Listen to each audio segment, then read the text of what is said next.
Hello बच्चों, good morning and happy new year. आप सभी को प्यारा सा नमस्कार। आज की तारीख है 1 जनवरी 2024। आज के करंट अफेयर क्वेश्चन और लल्लन टॉप प्रश्नों में आप सभी का स्वागत है। आज का करंट अफेयर क्वेश्चन बहुत ही महत्वपूर्ण है, इसलिए आप सभी से रिक्वेस्ट है कि प्लीज़ वीडियो को पूरा देखें और लास्ट में एक लाइक एक शेयर कमेंट जरूर करें। तो चलिए शुरू करते हैं। कुमार गौरव सर के करंट अफेयर से लिया हुआ पहला करंट अफेयर, जो कि इस प्रकार है। हाल ही में चर्चा में रहे ड्रिलिंग जहाज मैंग जियांग का संबंध किससे है? तो मैंग जियांग एक ड्रिलिंग जहाज है, इसका संबंध किससे है? तो इसका सही जवाब हो जाएगा ऑप्शन बी, चाइना से। इसके बारे में देख लेते हैं। मैगजियांग जो है यह चाइना का ड्रिलिंग जहाज है। यह जो है क्या करने वाला है? तो मैगजियांग से जो है पृथ्वी के मेटल तक ड्रिलिंग की जाएगी, यानी जो पृथ्वी के अंदर जो मेटल वाला भाग है इसके बारे में अध्ययन प्राप्त करेगा। कौन सा? मैगजियांग। अब आपको बता देते हैं कि मेंटल वाला भाग कहाँ पर होता है पृथ्वी में। ये पृथ्वी का एक भाग है, यानी कि क्रस्ट से लेकर कोर तक। ठीक है, तो ये मान लीजिए आपका पृथ्वी है और इसका ये केंद्र है, यहाँ से लेकर यहाँ तक का एक भाग है। इसके बारे में मैं आपको बता देता हूँ। तो ये आपका हो जाता है पृथ्वी का एक टुकड़ा। इस पे जो है 3 लेयर होती है। पहला इतना होता है, ये इसको इतने भाग को कहते हैं। पृथ्वी को 3 भागों में बांटा गया है। पहला भाग होता है क्रस्ट, दूसरा भाग होता है मेंटल और तीसरा भाग होता है कोर। तो इस मेंटल के बारे में जानकारी कलेक्ट करने के लिए चीन ने एक ड्रिलिंग जहाज बनाया है, जिसका क्या नाम है? मैगजियांग है। तो पृथ्वी का सबसे ऊपरी लेयर हो जाता है क्रस्ट, बीच वाला भाग हो जाता है मेंटल और नीचे जो सबसे केंद्र में होता है वो भाग होता है कोर का। तो इस भाग को जो है 6 भागों में बांटा गया है। 3 मुख्य भाग हैं और 3 जो है उपभाग हैं। तो क्रस्ट को क्रस्ट से अलग करता है, एक बीच में एक लेयर होता है, एक ऊपरी क्रस्ट होता है, एक निचली क्रस्ट होता है। तो इसके बीच में जो है जो अलग करता है रेखा, उसे कौन सी रेखा कहते हैं? तो उसे कोनरेड असंबद्धता कहते हैं। इसके बाद क्रस्ट को मेंटल से अलग करने के लिए जो बीच में एक लेयर है उसे कौन सा असंबद्धता कहते हैं? उसे मोहो असंबद्धता कहते हैं। इसके बाद मेंटल को 2 भागों में बांटा गया है, ऊपरी मेंटल और निचली मेंटल। इन दोनों मेंटल के बीच में जो मेंटल की एक लेयर है उसे रेप्टी असंबद्धता कहते हैं। और इसके बाद आपका मेंटल से कोर के बीच में जो एक लेयर है उसे कहते हैं गुटेनबर्ग असंबद्धता। और सबसे जो कोर है, कोर को भी 2 भागों में बांटा गया है। जो बीच में एक ऊपरी कोर, एक निचली कोर, इन दोनों के बीच में जो रेखा है उसे कहते हैं लेहमन असंबद्धता। इसको ट्रिक से याद करने के लिए होता है कमर गैल। तो के यहाँ से ले लेंगे, पहला के हो जाएगा, एम से हो जाएगा यम, रा से हो जाएगा आर, गा से हो जाएगा जी और एल से हो जाएगा ला से हो जाएगा ला। तो कमर गैल ऐसे याद करेंगे। तो इसकी जो है पूरी ऊपर से लेकर अंदर तक की जो इसकी असंबद्धता है उसके बारे में दिया गया है। ठीक है, तो ये हो जाता है आपका पृथ्वी के अंदर का भाग, जिसके बारे में आपको जो जितनी जानकारी जाननी चाहिए थी इस प्रश्न के अकॉर्डिंग मैंने बता दिया है। और इसमें जो है 3 परतें पाई जाती हैं, सियाल, सीमा, निफे। ठीक है, तो सियाल का मतलब होता है सियाल ऊपरी भाग में पाया जाता है क्रस्ट में, सीमा जो है मेंटल में पाया जाता है और निफे जो है कोर में पाया जाता है। ठीक है, तो ये आप याद रखेंगे। सियाल जो है 2 तत्वों से मिलकर बना होता है, एक तो सिलिका और दूसरा एल्यूमिनियम। सिलिका और एल्यूमिनियम की बहुलता किस परत में होती है? तो क्रस्ट में होती है। जबकि सियाल और मैग्नीशियम की बहुलता किस परत में होती है? तो मेंटल में होती है। जबकि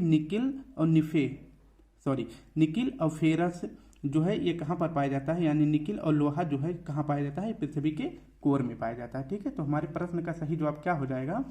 मेंटल के बारे में जो है जानकारी कलेक्ट करने के लिए चीन ने मैगजियांग ड्रिलिंग जहाज का ड्रिलिंग जहाज बनाया है, जिसका संबंध है चीन से। ठीक है, अब देख लेते हैं और बाकी के जो देश दिए गए हैं उनकी राजधानी। यूएसए की राजधानी का नाम है वाशिंगटन डीसी और चाइना का जो है राजधानी है बीजिंग और यहाँ की मुद्रा का नाम है युआन और रेवेनबी। ठीक है, और चीन की जो शोक वाली नदी है, यानी कि चीन का शोक किस नदी को कहते हैं? वह हांगहो नदी को कहते हैं। और चीन की यानी कि एशिया की सबसे बड़ी नदी कौन सी है? तो वह है यांगटीसी नदी। इसके बाद है 1994 में किस जहाज को कनाडा की सीमा में प्रवेश करने से रोका गया था? तो यह कामागाटा मारू जहाज है, जो कि जापान की जहाज थी। इसे जो है 1914 में कनाडा की सीमा में प्रवेश करने से रोक दिया गया था। नेक्स्ट है और आपका सेकंड प्रश्न है, हाल ही में किस देश ने ब्रिक्स में शामिल ना होने की घोषणा की है? तो आपका सही जवाब हो जाएगा अर्जेंटीना। इसके बारे में जानकारी देखते हैं। सबसे पहले ब्रिक्स की जो है जब स्थापना हुई थी तो उस समय ब्रिक्स का नाम था ब्रिक, ठीक है। और ब्रिक की संकल्पना किसने दी थी? जिम ओ नील ने। 2010 में जो है एक बैठक होता है कहाँ पर? एकिंतबर्ग रूस में। एकिंतबर्ग रूस में जो है इसकी बैठक होती है ब्रिक का, और यहीं पर जो है साउथ अफ्रीका ब्रिक में शामिल हो जाता है। तो इस प्रकार से ब्रिक का बन जाता है ब्रिक्स, और ये 5 देशों का संगठन बन जाता है। बी से हो जाता है आपका ब्राजील, आर से हो जाता है रूस, आई से हो जाता है इंडिया, सी से हो जाता है चाइना, और एस से हो जाता है आपका साउथ अफ्रीका। इसकी जो है भी ब्रिक्स की जो है 15वीं बैठक कहाँ पर हुई थी? तो यह हुई थी साउथ अफ्रीका में, और इसमें जो है 6 देश के सदस्य जो है शामिल होने वाले थे। और कब शामिल हो जाते, इसके कब मेंबर बन जाते? तो 1 जनवरी 2024 को इसके मेंबर बन जाते। लेकिन अभी जो है हाल ही में घोषणा किया किसने? अर्जेंटीना ने, कि मैं ब्रिक्स का सदस्य अभी फिलहाल नहीं बनने वाला। तो इसमें कौन से 6 देश बनने वाले थे? एक तो आपका मिस्र, दूसरा ईरान, तीसरा इथोपिया, चौथा सऊदी अरब, 5वां था आपका यूएई, और छठा था आपका अर्जेंटीना। तो भी जो है अर्जेंटीना ने मना कर दिया कि ब्रिक्स को ज्वाइन नहीं करने वाले, क्योंकि यहाँ के जो प्रेसिडेंट हैं जेवियर माइली, उन्होंने साफ इनकार कर दिया है। अब नेक्स्ट देख लेते हैं जो ललन टॉप प्रश्नों में एससीओ का जो 9वां देश बना है सदस्य, वो है ईरान। आसियान का 11वां सदस्य देश कौन बना है? तो यह बना है तिमोर लेस्टे।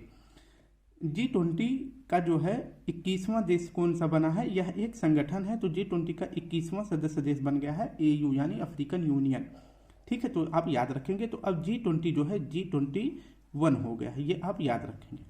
इसके बाद NDB यानी न्यू डेवलपमेंट बैंक में जो है नया सदस्य देश कौन जुड़ा है? तो यह आपका मिस्र है। नेक्स्ट है आपका चीन की बेल्ट रोड इनिशिएटिव पहल से कौन अलग हुआ है? तो चीन की बेल्ट रोड इनिशिएटिव से अलग हुआ है, कुछ समय पहले हुआ था फिलीपींस, और अभी हाल ही में हो गया है चीन भी। तो इटली और फिलीपींस जो है चीन की जो एक परियोजना है जिसका नाम है बेल्ट रोड इनिशिएटिव, इस पहल से जो है दोनों देशों ने खुद को अलग कर लिया है। नेक्स्ट है आपका हाल ही में 16वां वित्त आयोग के अध्यक्ष किसे नियुक्त किया गया है? अभी नियुक्त नहीं किया गया है, बस इन पर जो है चर्चा हो रही है। इनका कार्यकाल स्टार्ट होगा 2026 से, लेकिन सर ने अभी पढ़ाया है तो इसलिए आपको भी बताना पड़ेगा। तो 16वें वित्त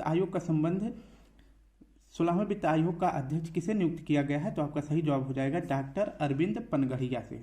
अब इसके बारे में देख लेते हैं। वित्त आयोग यानी वित्त फाइनेंशियल कमीशन जो है, इसका उल्लेख जो है आर्टिकल 280 में किया गया है। वित्त आयोग का जो है उल्लेख 280 में किया गया है, और आर्टिकल 280(1) में जो है वित्त आयोग के जो अध्यक्ष हैं इनकी नियुक्ति से संबंधित प्रावधान किए गए हैं, और इनकी नियुक्ति कौन करता है? तो प्रेसिडेंट करते हैं। पहले वित्त आयोग के अध्यक्ष कौन बनाए गए थे? तो वह बने थे केसी नियोगी जी, यह पहले हेड थे वित्त आयोग के। इसके बाद अभी 15वें नंबर के वर्तमान में कौन है? तो ये NK सिंह हैं, और जो है वित्त आयोग का जो कार्यकाल होता है ये 5 साल का होता है। 16वें वित्त आयोग का जो हेड बनने वाले हैं ये बनेंगे 2026 से अरविंद पनघड़िया जी, ठीक है। ये कौन थे? तो इनको आप जानते होंगे, ये नीति आयोग के पहले उपाध्यक्ष थे। अरविंद पनघड़िया जी ये नीति आयोग के पहले उपाध्यक्ष थे। इसके बाद देख लेते हैं 16वें वित्त आयोग के जो सचिव बनेंगे वो कौन बनेंगे? तो बनेंगे ऋत्विक रंजन पांडे। इनका पूरा नाम ऊपर दिया गया है, ऋत्विक रंजन पांडे जो है ये 16वें वित्त आयोग के सचिव बनने वाले हैं।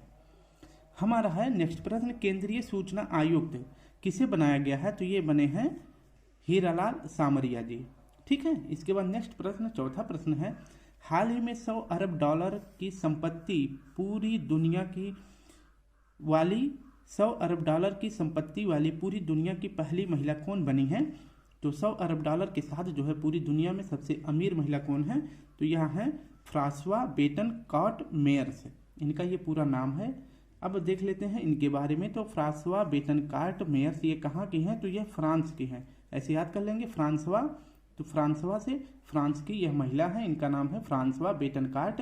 यह जो है दुनिया की पहली $100 अरब की संपत्ति की मालिक बन गई हैं, और इनकी कंपनी का नाम है दुनिया की सबसे बड़ी कॉस्मेटिक कंपनी, यानी जो गर्ल्स वगैरह कॉस्मेटिक क्रीम वगैरह सब कुछ लगाती हैं उसी की ये मालकिन है और उनकी उस कंपनी का नाम है लोरेल। ठीक है, तो इनकी कंपनी का नाम है लोरेल की मालिक है।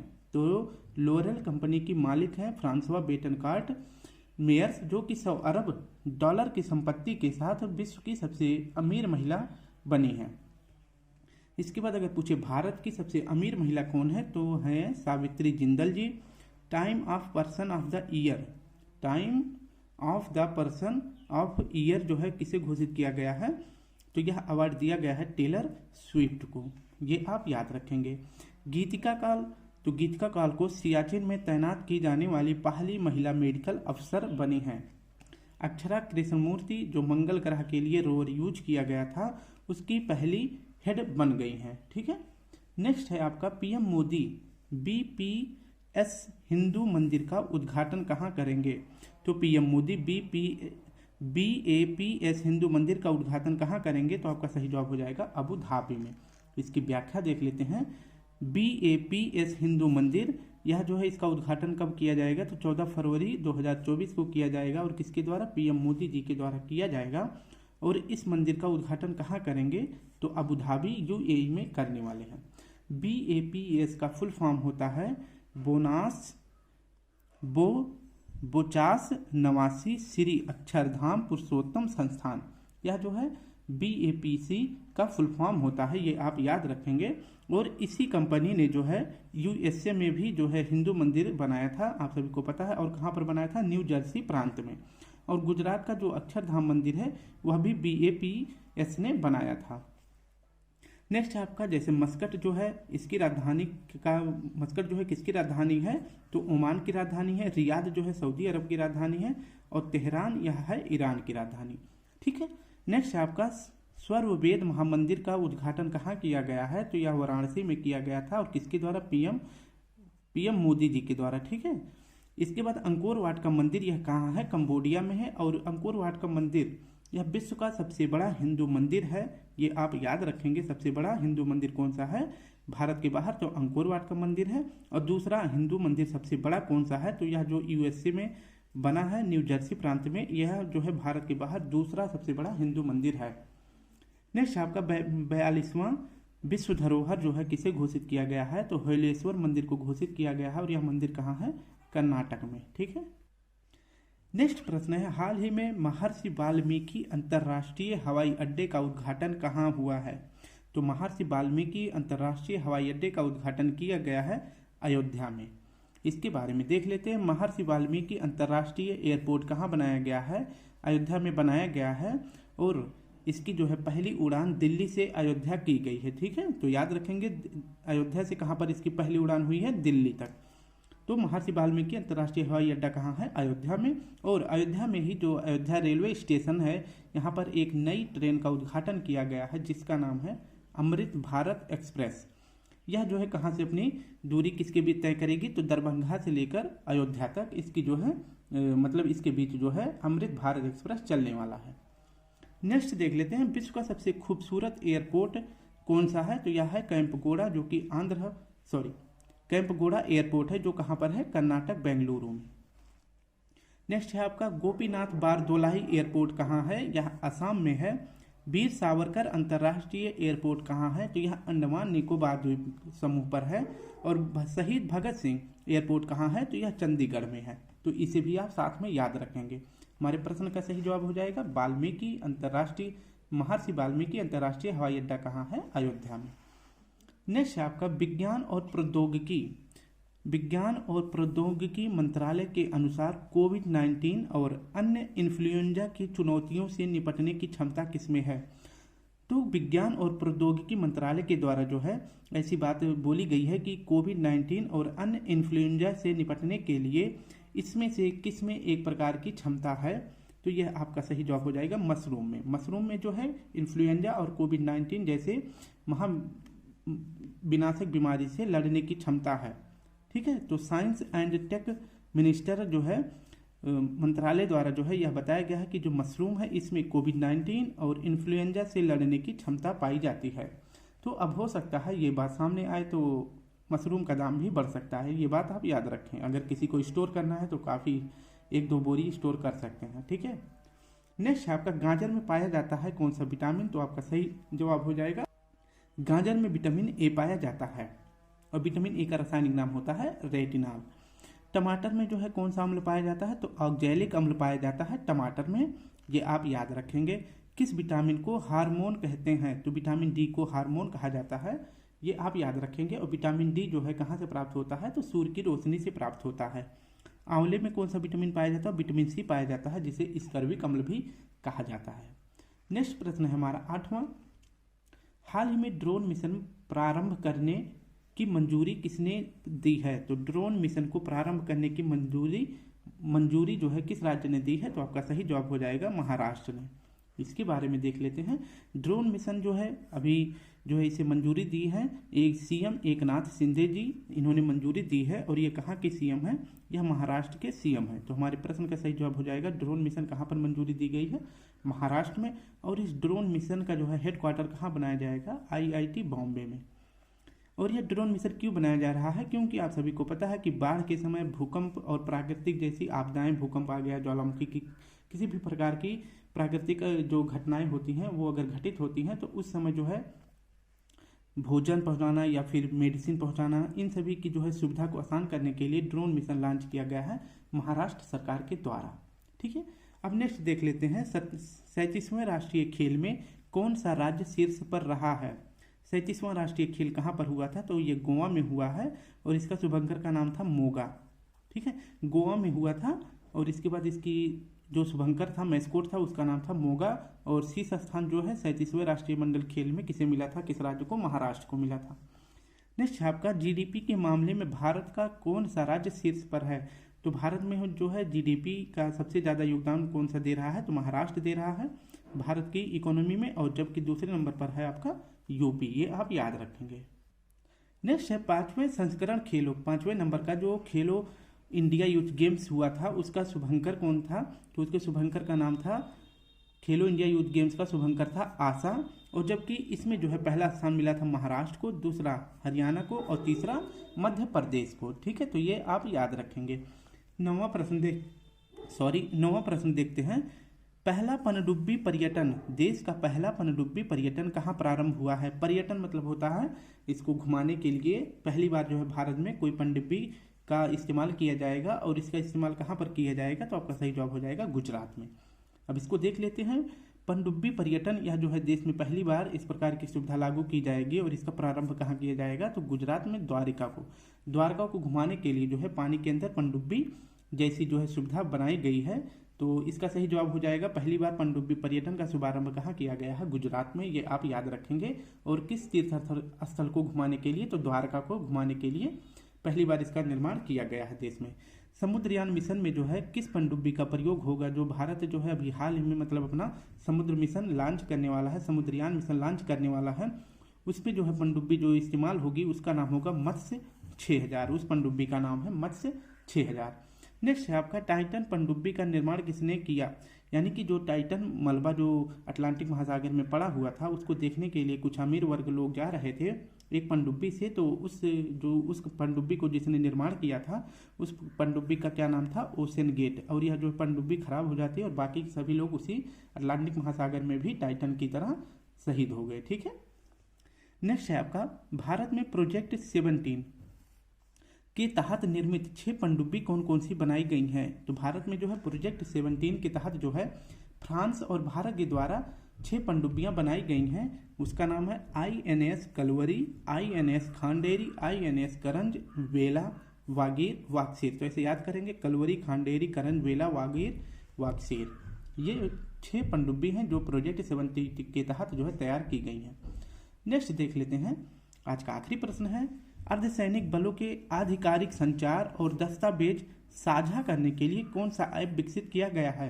अर्धसैनिक बलों के बीच जो है कोई संचार हुआ, कोई दस्तावेज हुआ भेजने के लिए या साझा करने के लिए कौन सा ऐप लॉन्च किया गया है, तो सैंड्स ऐप लॉन्च किया गया है। ऑप्शन सी सही हो जाएगा।